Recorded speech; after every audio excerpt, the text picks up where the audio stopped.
materia y forma, y de sustancia y accidente, que se da en el ente físico. El ente que es el punto de partida de todo nuestro conocimiento. Ahora vamos a tratar de comprender dos problemas que surgen de este análisis. Los dos problemas son estos: ¿cómo se explica la composición que constituye el ente físico, al mismo tiempo que este ente físico es uno, tiene unidad? No son dos cosas, es una sola realidad. ¿De qué modo se puede dar una composición que no afecta la unidad del ente? Primer problema. Y el segundo problema que vamos a tratar de analizar hoy surge de si esta composición del ente, estos coprincipios que lo constituyen, son estáticos o son dinámicos. Es decir, son coprincipios de una constitución estable que no obra, o son coprincipios que al mismo tiempo son causas, y que estas causas se implican mutuamente. Causas son indicem causa, dice el dicho escolástico. Traducido significa que las causas se causan recíprocamente, que son una y la otra se concausan. Empecemos por la primera dificultad. Esta primera dificultad que consiste en ver cómo los coprincipios pueden estar constituidos de tal modo que no destruyan la unidad del ente. Cómo el ente puede ser uno y al mismo tiempo estar intrínsecamente dividido. Pues la unidad es una de las propiedades trascendentales del ente. Es decir, todo ente, desde el momento en que es ente, tiene una unidad. Si no tuviera unidad no sería un ente, simplemente. Cuando uno observa por ahí en la realidad un cascote, un ladrillo, uno supone que son entes, pero no lo son. ¿Por qué? Porque carecen de unidad. Es decir, son un montón de otras cosas por las que están constituidos. De manera que al no tener unidad, no tienen una entidad prácticamente definida. Para hablar de una manera más concreta todavía, el hombre cuando muere, el cadáver carece de unidad, se descompone, se corrompe, y al corromperse, la unidad incluso que puede persistir del cuerpo todavía como una proyecto, como una proyección de su anterior entidad, se destruye. Para que un ente mantenga su unidad y al mismo tiempo esté constituido por dos coprincipios, estos dos coprincipios tienen que estar uno en potencia y otro en acto. Si los dos estuvieran en acto, serían dos entes, serían dos realidades. Supongamos, por ejemplo, el caso materia, forma. Si la materia fuera una constitución cosista, fuera algo entitativamente distinto de la forma, al componer con la forma serían dos cosas. La materia no tiene esa entidad. Fíjense que esto es importante porque en general el materialismo, sobre todo cuando es muy grueso, es decir, muy grosero desde el punto de mira del análisis filosófico, como puede ser el materialismo de Horkheimer, no el de Marx, porque el de Marx no es un materialismo grosero. Para Marx, cuando él habla de la materia, él indudablemente la confunde con el ente en general, no entra en precisiones, diríamos así, metafísicas, porque él desdeñó desde el comienzo la metafísica. Pero él considera que la materia es todo aquello que puede ser transformado. Y como todo, en alguna medida, puede ser transformado por una información nueva, se puede decir con el que todo es materia, de una nueva información. Supongamos, por ejemplo, nuestro mismo espíritu, nuestra inteligencia. ¿Es materia? Sí. Hay un aspecto material en ella.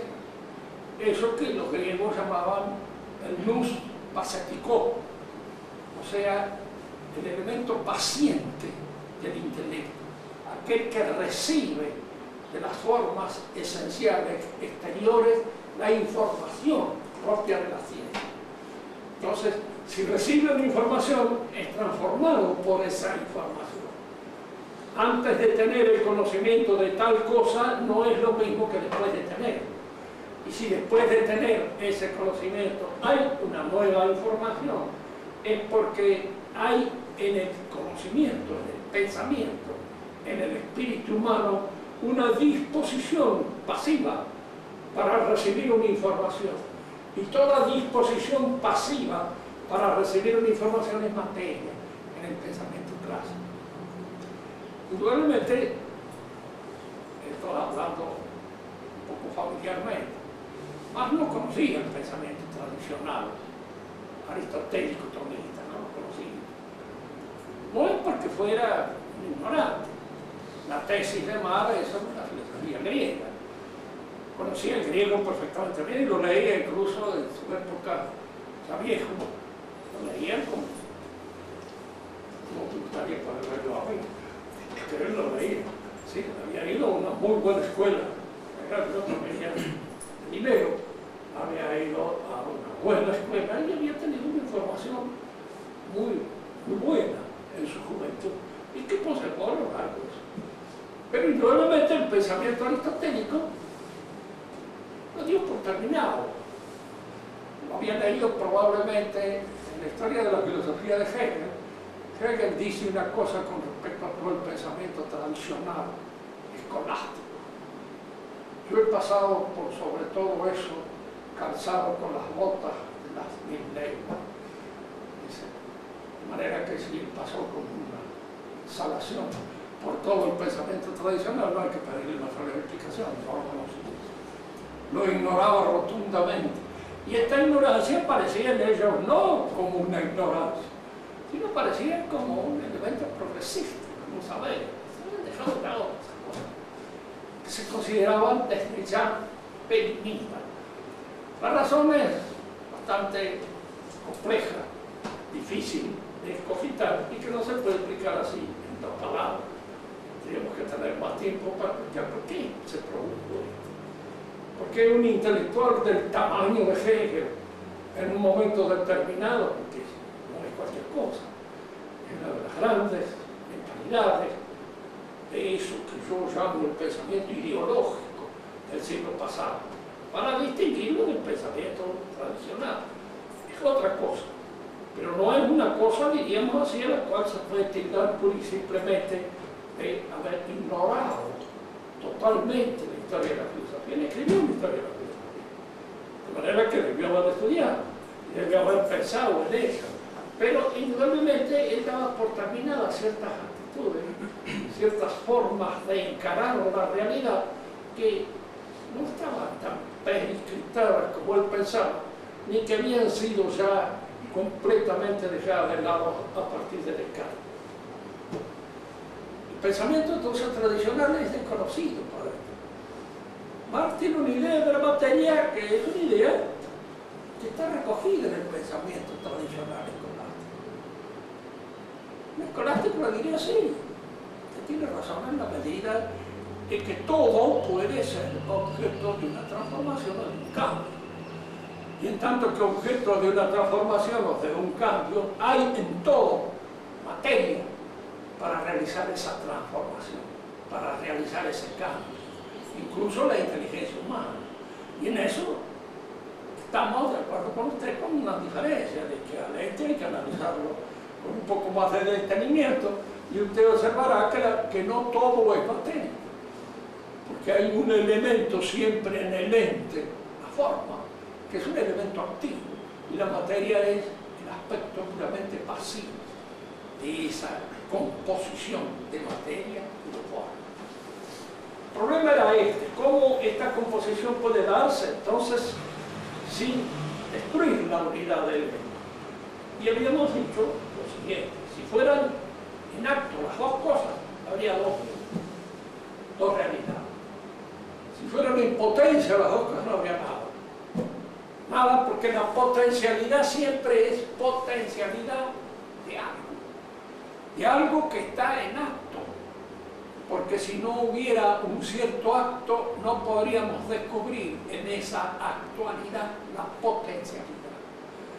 Si nosotros descubrimos que una astilla puede arder, puede servir para calentar, y que todo eso se encuentra en potencia mientras la astilla no arda ni esté calentando, eso es porque la astilla existe. Si la astilla no fuera una realidad, algo, no podríamos descubrir en ella una potencia.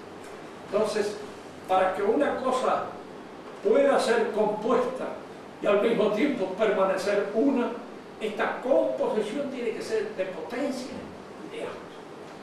En el caso de la forma y de la materia, lo que está en acto es la forma, que la forma es lo que actualiza el modo de ser típico del ente.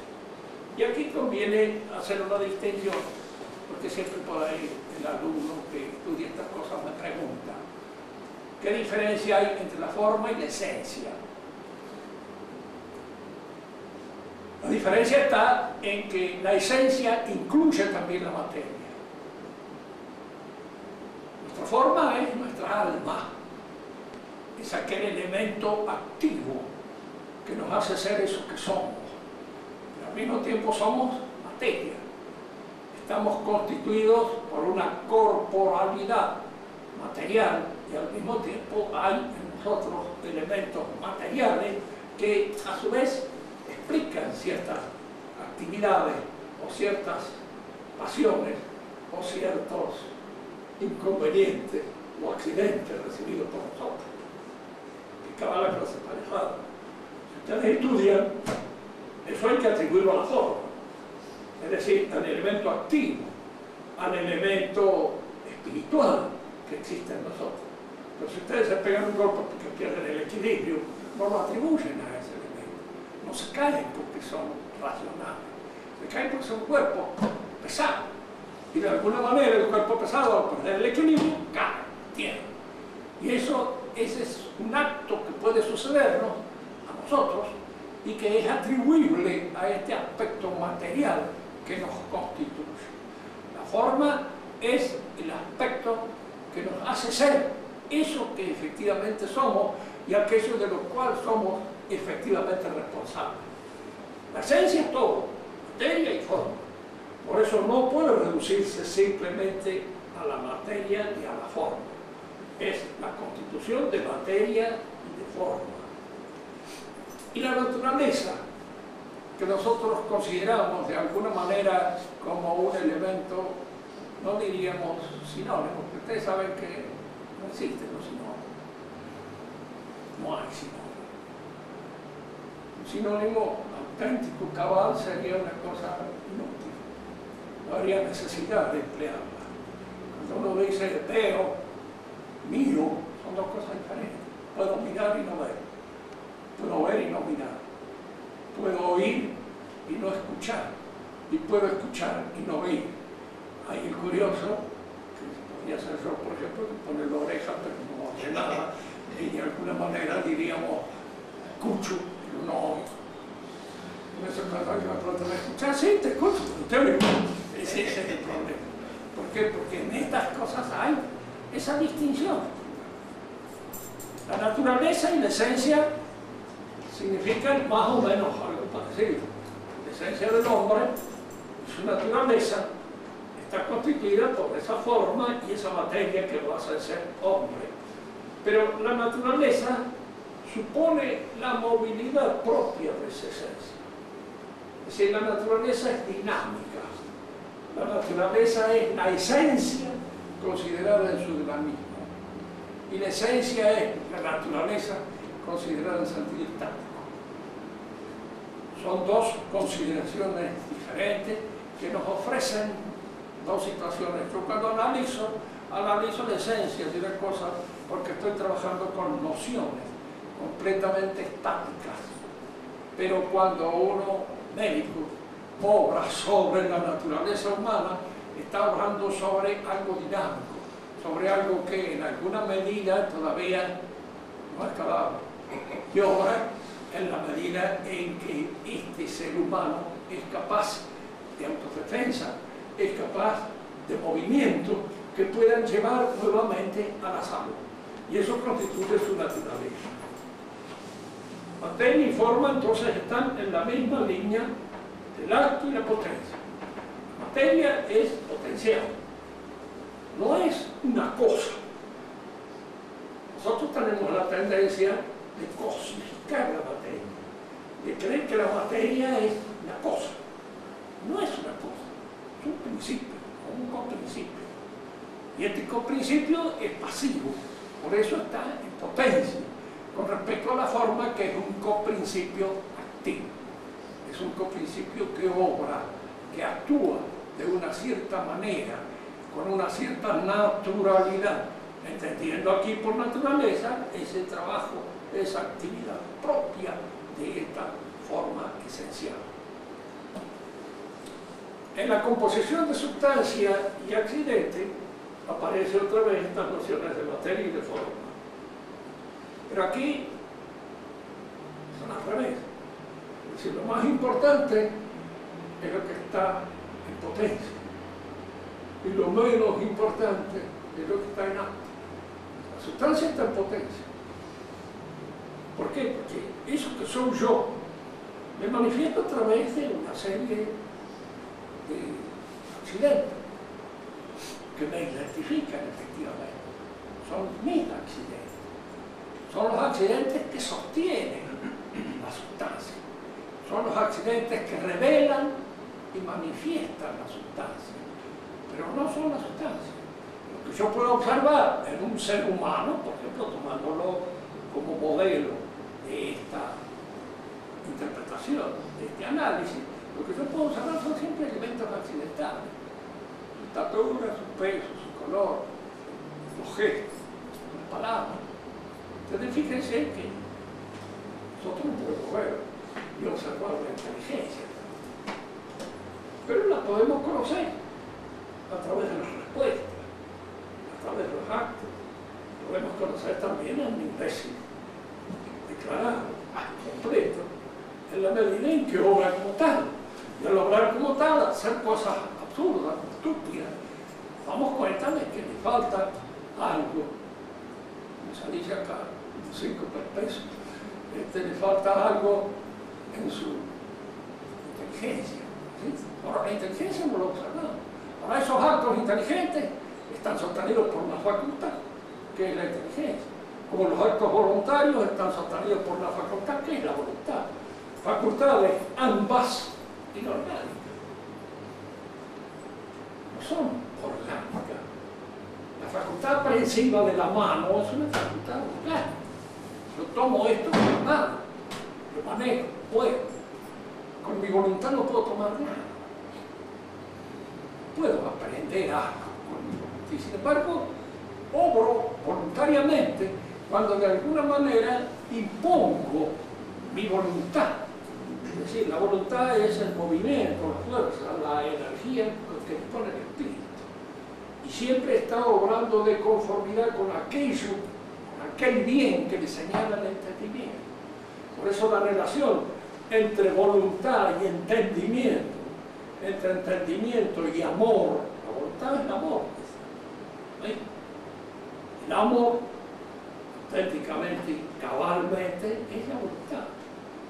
Lo más serían deseos, movimientos que nacen, diríamos así, del psiquismo inferior, pero no que nacen de este movimiento puro y espíritu.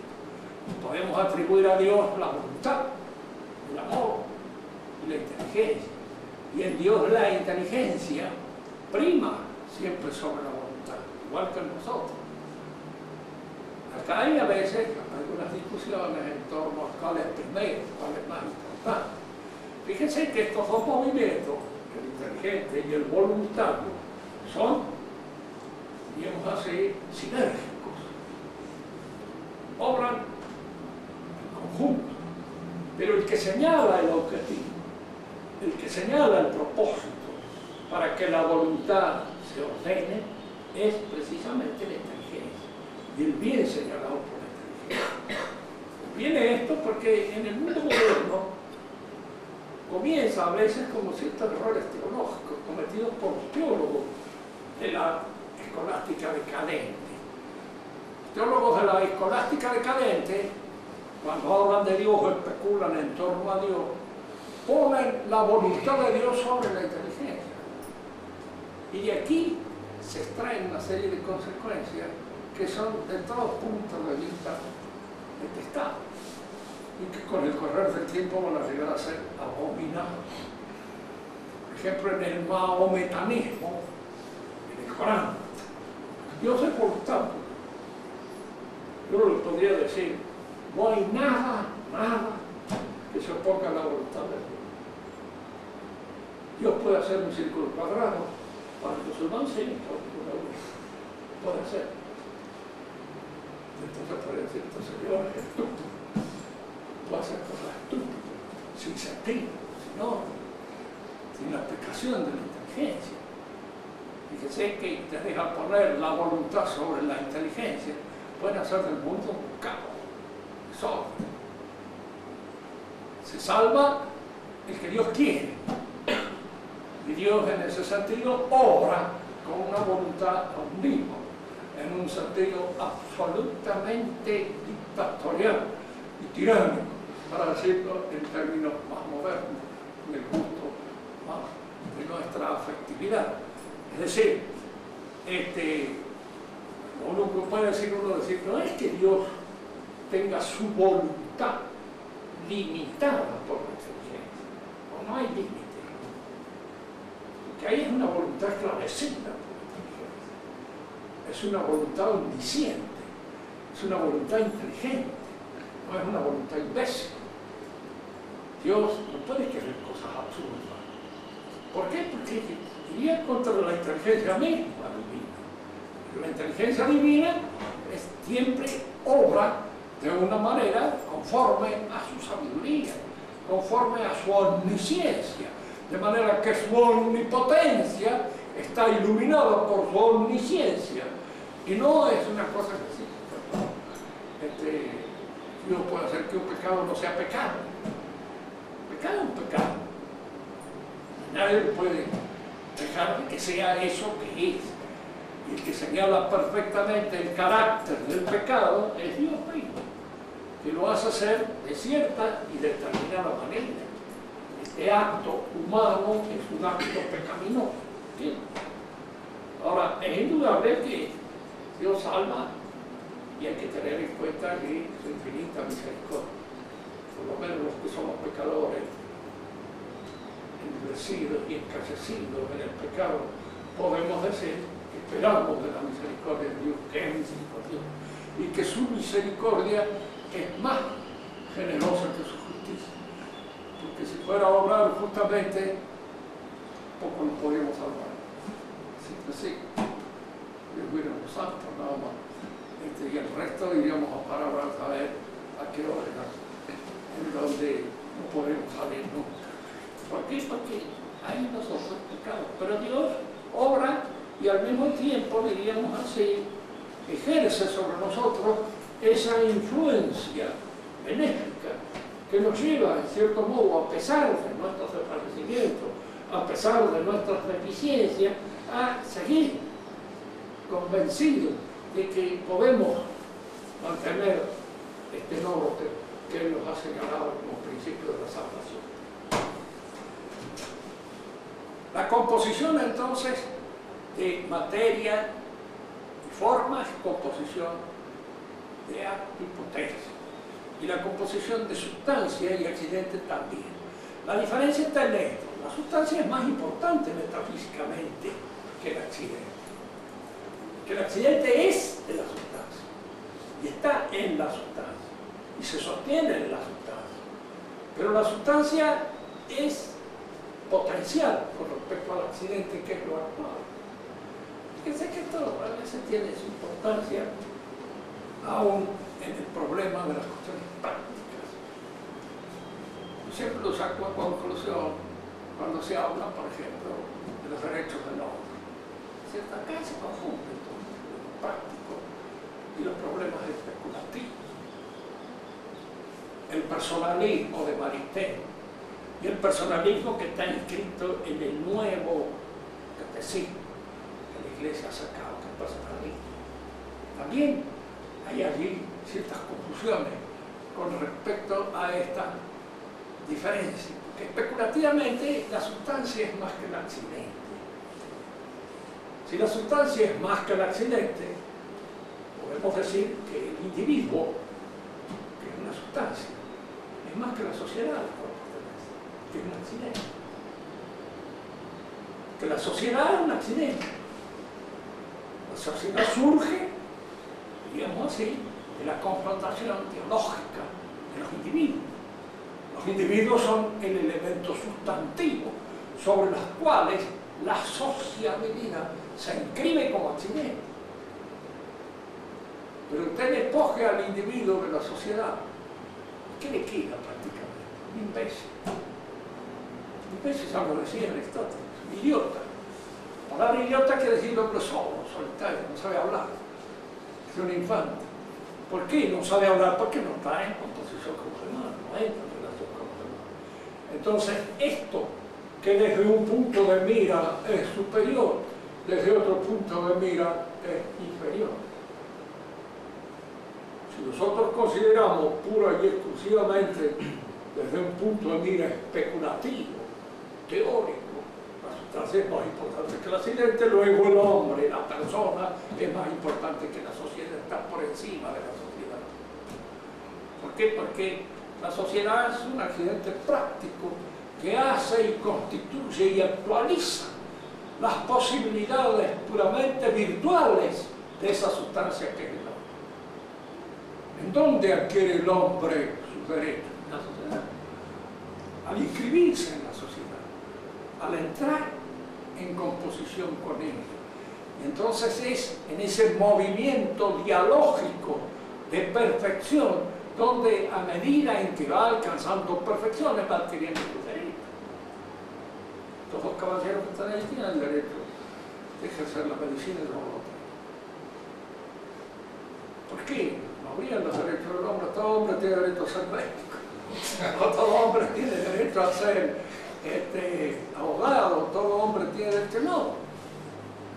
Sí, especulativamente sí, porque en potencia cualquier hombre podría ser médico, podría ser abogado, podría ser sí.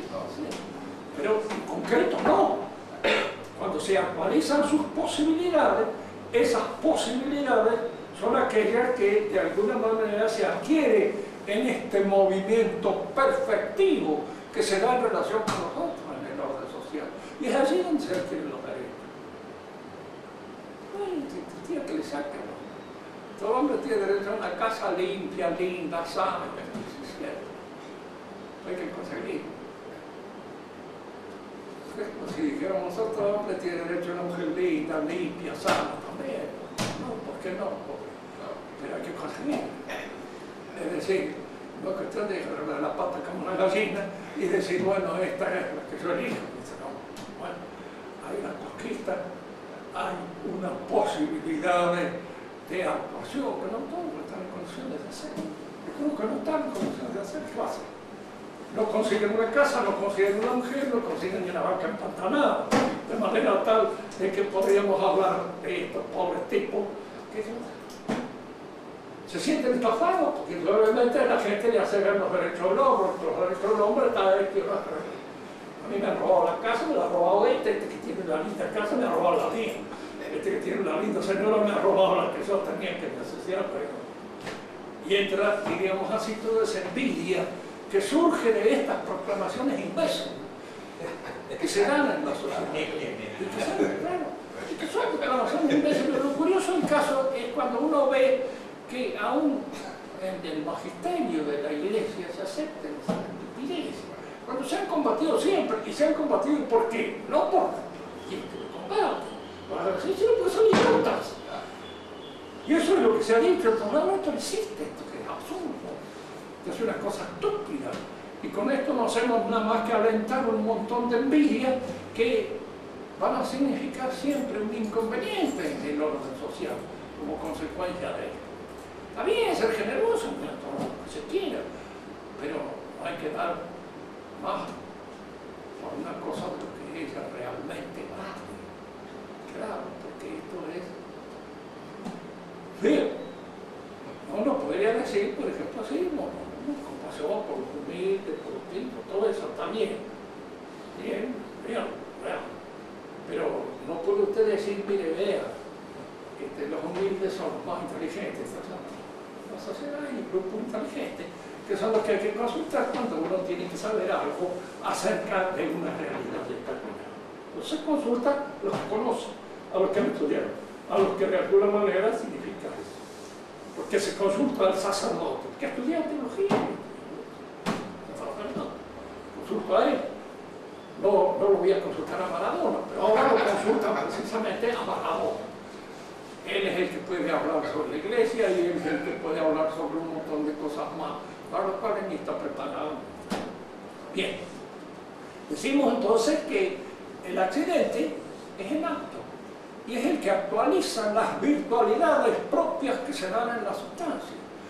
Sin estos accidentes, la sustancia no sería nada más que un proyecto, algo en potencia, algo que no es todavía, porque cuando es y se manifiesta en los accidentes. Y la sociedad es un accidente, la gracia es un accidente. Bien, sí tiene importancia, pero es accidental. ¿Por qué? Porque no nace como resultado de nuestra naturaleza, ni surge, sino que Dios la exprime, nos la da, y nos la da como un accidente que en alguna medida va auspiciando ese esfuerzo de transfiguración al que nosotros debemos dar en nuestra vida. Difícil, porque a veces no lo veis en las cosas. A mí me resulta fácil pensarlo, pero no hacerlo. Es decir, cuando llega la posibilidad de la acción, así es donde empiezo a sentir que regueo de las dos patas y posiblemente me manquean las dos manos, porque no tengo esa plenitud ni esa capacidad de fe que suele tener el hombre que es santo. Al leer la vida de Charles de Foucault o al leer la vida de algún otro de esos hombres que han tenido una santidad clara, precisa, en nuestra época. ¿Por qué digo claro y preciso? Porque hay algunos que no lo saben. No sucede esto, que a veces la hagiografía de los santos parten de un tipo que parece estar hecho para ser santo desde el comienzo. Y entonces a veces se olvidan de que no, en las auténticas biografías el santo es visto como un hombre que llega a la santidad a través de un esfuerzo que a veces es robado.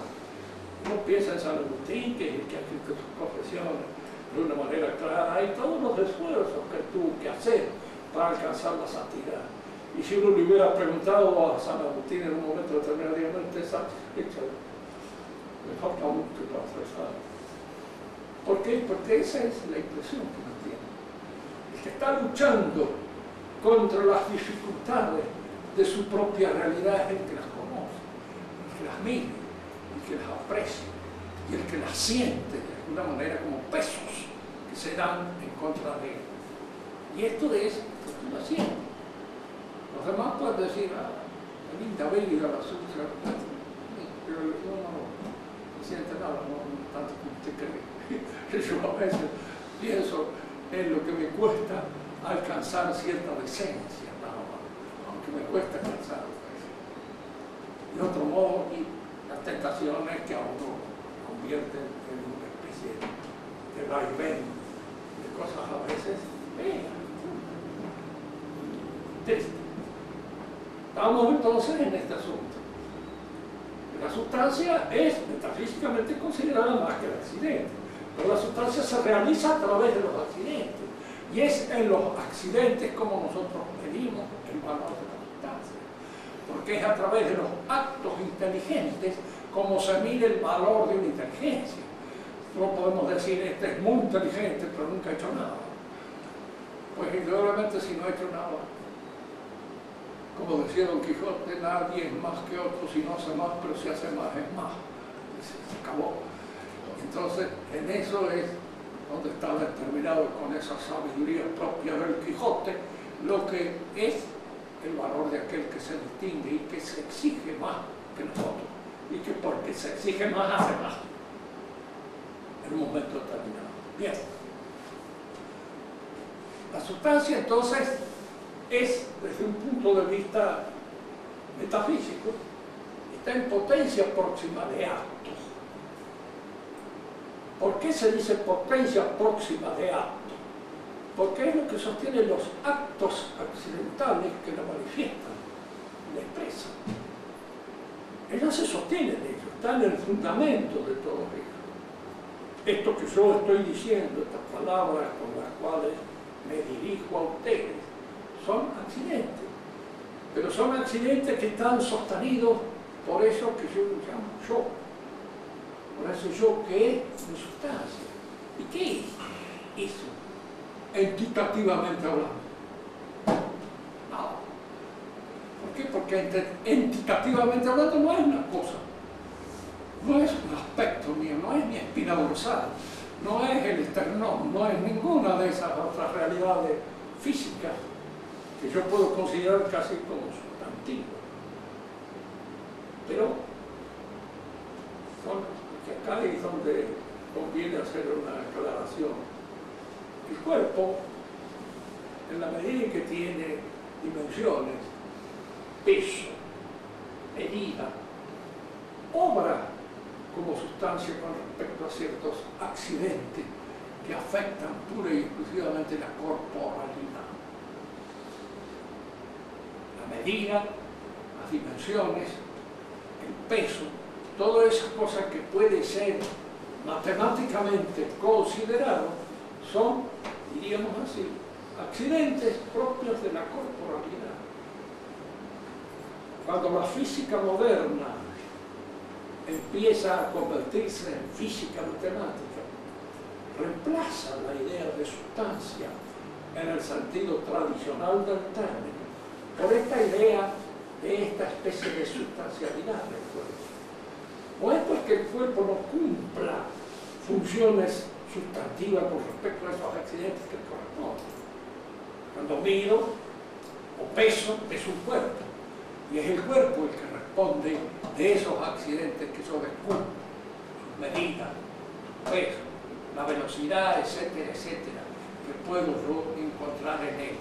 Y por eso el cuerpo en un momento determinado puede convertirse en un sustituto de la sustancia, sobre todo para todos aquellos aspectos cuantitativos que son capaces de ser medidos, pero no para los aspectos cualitativos, porque los aspectos cualitativos escapan a esta mensuración y escapan por ende a esta referencia pura y exclusiva a la corporalidad. Porque a mí me interesa dejar en ustedes más o menos claro de que la corporalidad puede ser un sustituto de la sustancia, ¿no es cierto? Porque sostiene la corporalidad ciertos accidentes que son propios de ella, y la corporalidad. Cuando la física se limita pura y exclusivamente a esta observación de los elementos cuantitativos y mensurables que se dan en la corporalidad, se convierte en la física matemática, la física moderna. Y esta física matemática o física moderna ha tratado de reemplazar y de dejar de lado la noción de sustancia, como si fuera una noción con la idea de alma. Todo aquello que yo no lo vea, yo veo el cuerpo. Esto es un cuerpo, esto tiene una dimensión, tiene un ancho, tiene un alto, tiene un largo, tiene un peso, tiene una estatura, tiene un color, etcétera, etcétera. Y todas esas nociones se dan en la corporalidad. Pero al mismo tiempo, diríamos, hay en él algo que escapa a la pura noción matemática y cuantitativa. Hay elementos cualitativos en la sustancia, en cada uno de nosotros. La inteligencia, la voluntad, la tenacidad, la coherencia, todas esas cosas que no pueden ser medidas, que no pueden ser observadas con un sistema métrico decimal, y sino que hay que inferirlas a partir de este análisis metafísico que es el que nos da la noción de sustancia. Se los quiere llevando poco a poco. El mundo moderno es un mundo que indudablemente ha progresado en muchas cosas. Un hombre de mi edad en la Edad Media hace tiempo que estaba fiando. Alienor de Aquitania vivió 82 años, parece que batió un récord. Era una de las viejas más contraviejas que existían en esa época. Hoy día la medicina nos permite sostenernos más tiempo. Yo tengo 3 o 4 operaciones que si no las hubiera tenido estaría muerto, con toda tranquilidad. De manera que las tengo gracias a las intervenciones quirúrgicas que ha habido y que son las que me han permitido seguir viviendo y llegar a una edad avanzada, que no es ninguna carga. Porque como recién tenía un amigo mío que tenía más de 90 años, le digo, ¿cómo se siente? Un fantasma. Todos los que se querían muertos. Estoy solo desde el mundo y me encuentro y dice, que seguir aguantándolo. Dice, pero no, como diciendo, mire, Dios nos da esta posibilidad, pero no hay ningún beneficio. Al contrario, muchas veces es una cosa. Los antiguos decían algo que hagamos, por supuesto, los cristianos. Pronto muere el amor de Dios.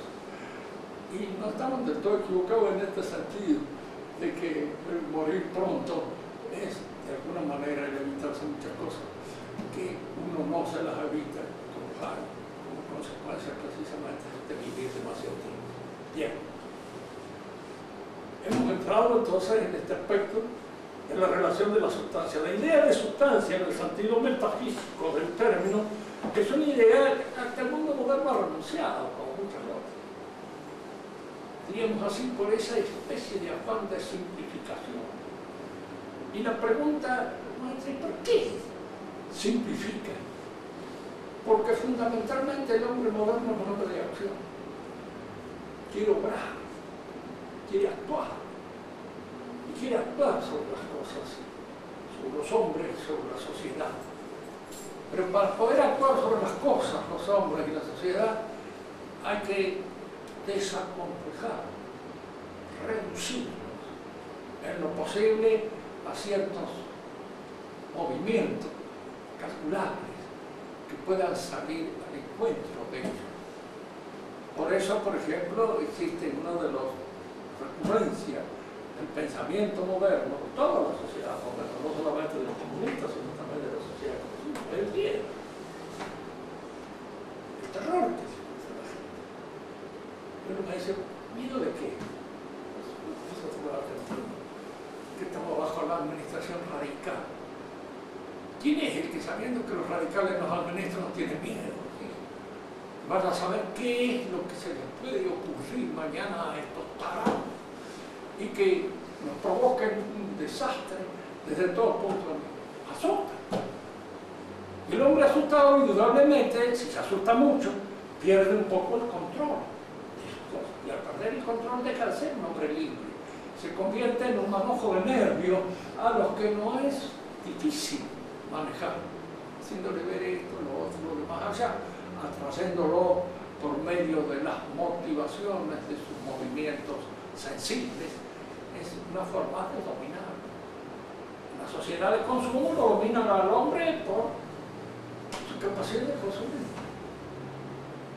Hay que comprar nuevas cosas, hay que tener nuevos aparatos, hay que tener nuevos, hay que tener la heladera, hay que tener esto, hay que tener aquello, y usted vive trabajando para tener todas esas cosas. En un momento determinado se las van poniendo a través de los ojos, de la propaganda entera, constante, que van realizando sobre nosotros y nos van despojando de nuestra personalidad. Nos van convirtiendo, diríamos así, en esa cosa dúctil que maneja la publicidad y la propaganda, formando eso que hoy se llama el pensamiento uniforme. Pensar como todo el mundo, de acuerdo con los eslóganos y de acuerdo con los santo y seña que se imparte a través de la propaganda. Porque así, hoy día para las chicas, conservarse decente ya es una faena, que la mayor parte de las chicas se encuentran hoy en un mundo en el cual ya la decencia es casi la ridícula. No ya una cosa así de ridícula. O sea, tú también estás en eso. No te da vergüenza, estás grandota. Y todavía con una serie de, diríamos, de santos y señas así completamente anacrónicos, que ya no se van más. Y esto, claro, influye. Es el pensamiento que se va imponiendo a través de la multitud. La Biblia misma nos aconseja en un momento determinado huir del pensamiento multitudinario, el pensamiento de la multitud. Se hace cada uno en la vida. Yo hago esto porque yo pienso que esto debe ser así. Nada más. Simplemente conservo aquellas cosas que de alguna manera constituyen ese ámbito de una personalidad que escapa a lo que podríamos llamar el arquetipo. El arquetipo siempre es una cosa perfecta, ¿sí? Un tipo medio, un tipo común, hecho por la propaganda, hecho por los santos y señas, que responde a esas figuras impuestas por la moda, impuesta por la manera de pensar colectiva. Y a eso se tiende de una manera desfasada. Por eso el pensamiento moderno en general es reductor, porque al reducir domina más fácilmente. Porque, por ejemplo, en nuestro país se lo va destruyendo poco a poco la clase media. Y porque la clase media es la más difícil a veces de manejar, si tiene cierta independencia económica.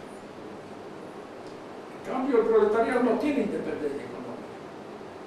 Es el que depende del sueldo. Y al depender del sueldo está dependiendo de aquello que de alguna manera maneja. Y no le digo, por ejemplo, el hombre que ya ha alcanzado mucho dinero, eso depende también de todas las fluctuaciones de la bolsa, de manera que está más agarrado. Y tiene que obedecer más a las consignas que él mismo sostiene e inventa. Es maravilla. Pensaba a veces cuando llegaba la Revolución Francesa, un tipo, por ejemplo, como Mirabeau, muy inteligente, pero se había hecho tribuno de la plebe. Y como tribuno de la plebe estaba obligado a decir ciertas cosas que si fuera íntimo no las pensaba. Y estaba de acuerdo con ella. Recuerdo que una de las cosas que tuve que decir en un discurso es que un montón de muchachones habían entrado en la casa de los duques de Castro, habían sacado todos los muebles, habían tirado todo el diablo, incluso el retrato del rey y todo. Y no habían tirado a una vieja que había ido, porque la vieja se había mandado a cambiar hacia un rato más. O sea, Mirabeau tenía que mantener la ficción, porque él era realista, pero quería que el rey fuera popular. Entonces dice esa muchedumbre, dice enojada, que entró en la casa de los príncipes y tal, tiró por la ventana todo menos el retrato del rey. Mentira, por eso lo dijo después, en un grupo de amigos. Dice, no, que tiraron todo ya. Y este imbécil de la flaqueta, el cual él tenía, con un montón de gente, no fue capaz de pegarle una paliza a todas las 30 torrantes que estaban. Pero eran 30 torrantes en el pensamiento con los amigos, y era el pueblo en el pensamiento como tribuno. Es decir, como tribuno tenía que macanear. Y era hijo, y en alguna medida diríamos así, esclavo de sus macaneos, porque eso era lo que le daba un circunstancias dentro de la muchedumbre las cuales manejaba. De manera que este que ponía en movimiento todas esas cosas estaba a su vez movido por esos mismos elementos que él ponía en movimiento. Él era un esclavizador esclavo, y de eso está lleno en este mundo, sobre todo aquellos que creen que lo manejan y en realidad son tan víctimas de las cosas que ellos inventan casi como nosotros. Porque todas estas cosas, un hombre pone una empresa es de él, pero llega un momento determinado que la empresa lo absorbe y se lo traga. ¿Por qué? Porque no puede hacer otras cosas. Funde la empresa o sigue dándole a la empresa la posibilidad de sostenerse. Y la posibilidad de sostenerla es, de alguna manera, diríamos, metiéndose él cada vez más en ese mecanismo que él ha inventado.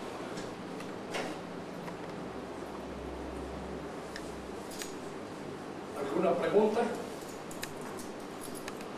Doctor Becerra. Qué lástima que se acabe nada más. ¿Eh? Qué lástima que se acabe. No, bueno, no, es la última clase que le doy. No, hay mucho inconveniente. Vos decirle al cura ese después cuando le va a orar, es que sí, que yo también sé que Santo Tomás no ha dicho nunca que haya una ontología, no lo ha dicho, pero está en él. Pero hay ciertas cosas que pueden no haberlas dicho, pero el hecho está la cosa. No, porque te va a decir eso. Santo Tomás no habla de ontología, porque es un tomista así al pie de la vaca. Está bien, no habla, no dice ontología, pero la cosa está. Esa famosa frase que la gracia supone la naturaleza, ¿la modifica, no la modifica la naturaleza, la gracia? La gracia non toglie natura, no la borra, la sobreleva. Y en cierto modo diríamos así, al transfigurarla, porque cuando hablamos de naturaleza humana, hay que tener en cuenta qué es lo específico y cuándo no es lo específico. Por ejemplo, se puede decir, es natural que el hombre satisfaga sus apetitos. Natural. Los apetitos son naturales. Pero en el hombre no son naturales, en el sentido de cómo pueden ser los animales, en el cual hay instintos claros que gobiernan y dirigen la actividad animal. En el hombre está la razón, está el espíritu. Un hombre no puede querer a una mujer como el toro puede querer la vaca, no, porque en el hombre hay un ideal, diríamos así, en su relación con el sexo, que es natural al hombre. ¿Por qué es natural? Porque está inscrito en su naturaleza, diríamos, espiritual. Es natural que el hombre se case de acuerdo con un rito social, con un rito religioso, o lo natural es que se junte con lo natural es que se case de acuerdo con un rito religioso y con un rito social, porque él es naturalmente social y naturalmente religioso. Y entonces esas dos instancias son tan naturales como todas las otras y deben ser cumplidas, con la diferencia de que las superiores de alguna manera dominan y dirigen a las inferiores. La gracia entra en el hombre, diríamos, regula su naturalidad y la encadena hacia los fines superiores, no para los cuales está hecho, porque indudablemente el hombre no ha sido hecho para gozar de la visión beatífica. No es natural eso, es una gracia dada. Y como gracia, diríamos así, se impone a la naturaleza, pero tampoco es contraria a lo que podríamos llamar la tensión propia de la naturaleza. Porque la tensión propia de la naturaleza humana es conocer la causa de las causas, es conocer a Dios. eso de alguna manera está inscrito en el conocimiento natural, pero el hombre no lo logra. La gracia le permite de alguna manera ese encuentro mucho más allá de lo que él naturalmente podía aspirar o podía, diríamos, tener como posibilidad. Nosotros cuando conocemos lo que Dios ha hecho. Y en este conocimiento de las cosas que Dios ha creado, nos ponemos en contacto con Él. De manera que este es un movimiento natural en el hombre. Pero la posibilidad de encontrarnos en la visión beatífica es una posibilidad que no está en nuestra naturaleza. Pero que tampoco nuestra naturaleza rechaza totalmente. No la rechaza. No la tiene en cuenta. La gracia sobreeleva la naturaleza a esa posibilidad de un encuentro efectivo con Dios. Y al sobrelevarla, no la borra, no la elimina, sino que la dirige por un camino que naturalmente no tiene acceso, pero que la gracia le permite ese acceso humano. Diríamos así, el hombre cristiano se casa con el que no lo es. Pero al casarse, el hombre cristiano entra en la posesión de un sacramento. Ya su mujer no es solamente su mujer, en el sentido, diríamos, natural, pura y exclusivamente mundano del término, sino que es algo más que eso. Y de alguna manera diríamos ese algo más, aun cuando no sea vivido con toda intensidad, es vivido por el hombre que admite la posibilidad de esa unión sacramental con la mujer. La unión sacramental es una unión natural en muchos aspectos. Allí nacen los hijos, hay una relación, diríamos, en la cual no está negado ninguno de los movimientos naturales propios de la naturaleza humana, pero están sobrelevados y están de alguna manera, diríamos así, apuntando a una beatificación posterior que se da. La gracia no borra la naturaleza, la reordena y la prolonga más allá de lo que la naturaleza puede alcanzar por sus propios medios.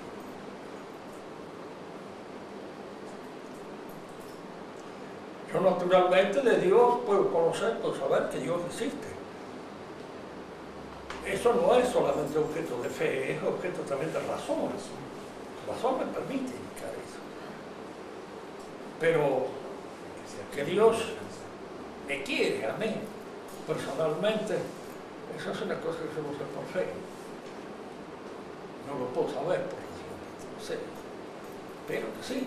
Pero no lo puedo saber, y que tiene alguna preocupación.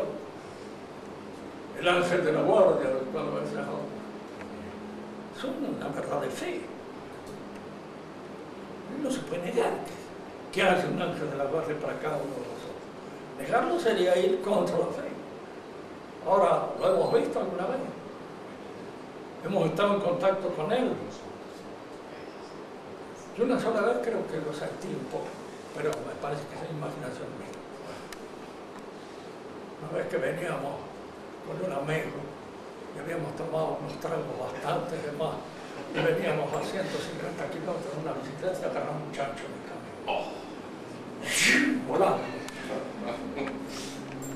Yo en el aire sentí que alguien me sostenía, porque después aterricé en un pantano que había a la orilla del camino, como una lancha montada.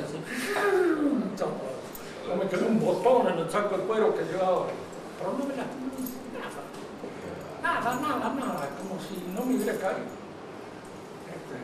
Salí y el otro se había roto el hombro, pero veníamos. Yo calculo que ahí el ángel actuó, pero no estoy muy seguro tampoco. No lo puede demostrar. Por si acaso le rezo, sí. Muchos cortes no me da, conozco. pero en fin, está. Será culpa mía. Bueno, entonces dejamos esto para otro tiempo. Y va a decirle al cura que sí, que yo sé, quizás Tomás no ha dicho eso, pero que está implícito. Sí, hay muchas cosas que también para él pueden decir que no está en las escrituras de que la Virgen María haya sido concebida sin pecado. Pero, digamos, los teólogos sacan de las verdades reveladas esta otra verdad que surge como un elemento que se encuentra implícito. También en el pensamiento tomista existen muchas cosas que Santo Tomás lo ha dicho. Es el método del que es bueno. Entonces, podría en forma articular, visitarlo y platicar de estas cosas más frecuentemente, ya que no puede venir, yo puedo ir.